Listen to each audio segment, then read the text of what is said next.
Finally, the first episode of Sakamoto Days has arrived on Netflix. Both the subbed and the dubbed are available.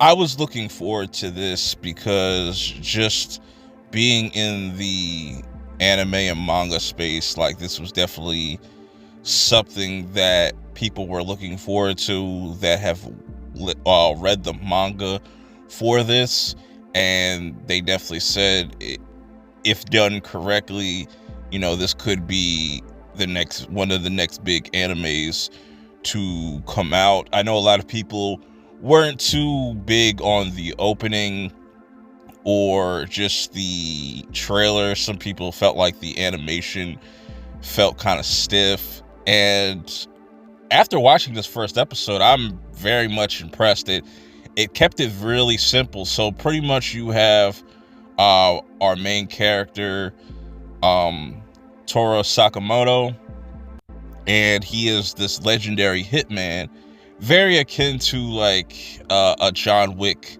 of his universe, pretty much. And he's known as this legendary hitman. Nobody can stop him. We see a younger version of him, or a somewhat younger version of him, in action until he crosses paths with his wife, and then he decides to leave this organization to start his family, and now he has a daughter and he runs this convenience store. And then he gets a visit from his old partner Shin. Shin is a clairvoyant. He's also a hitman. So there goes that kind of almost kind of reminds me of Spy Family a little bit, on that angle. And he is just kind of shocked that this is what Sakamoto looks like. He's kind of fat now. He kind of feels like he might just be off his game, or this might just be all a front. But no, that he comes to realize that no, that he just wants to kind of live his life out. And you see Sakamoto just being very helpful, not only to his family and the people that come into the convenience store. Like, he stops this one guy from punching this kid, and he also had a thought of just like killing this guy with a ballpoint pen and whatnot, which was pretty funny. But you see, he puts his skills elsewhere. Instead of harming people, he actually helps the community around him. And Shin really kind of sees a completely different side of Sakamoto that he is not used to seeing. And he used to just be, well, he still admires him as this hitman. His boss orders him to take him out because the rules are you can't just leave the organization and just not have any consequences. So he tries, ultimately fails, but he's like, yo, I can't hang with this guy. And just how smart and intelligent and his battle IQ is, it's hilarious. He'll just use little things like even chopsticks to like stop bullets. He'll use these fucking like gumballs or some shit, like, or pieces of candies as projectiles. Really dope, like straightforward like action. It's very bloody, it's very violent.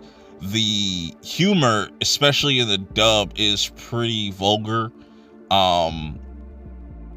which I like. It's a very mature show. This is not something that I don't know if you would want your kids to be watching, but I appreciate them displaying what to expect as far as the graphics go, or how graphic it's going to be violence wise.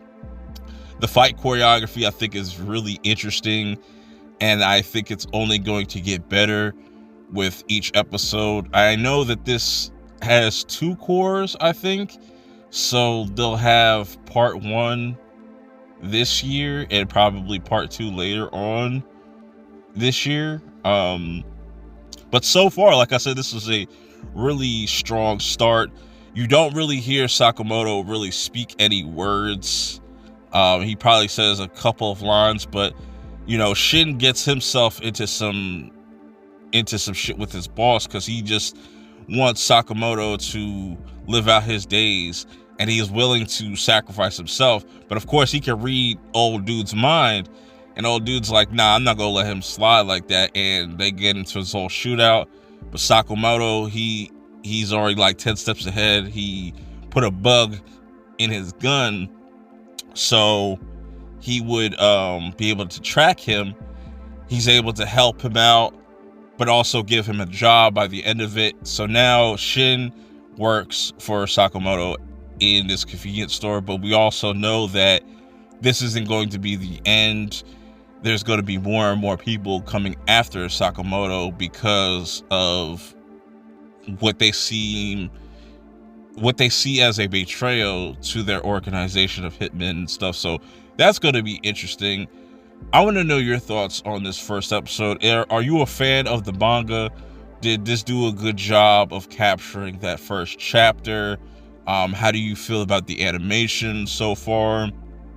Are you kind of a little bit less worried now that you kind of see things in action? Did it live up to your expectations? Let me know all your thoughts in the comments below. Till next time, I will see y'all in the next one.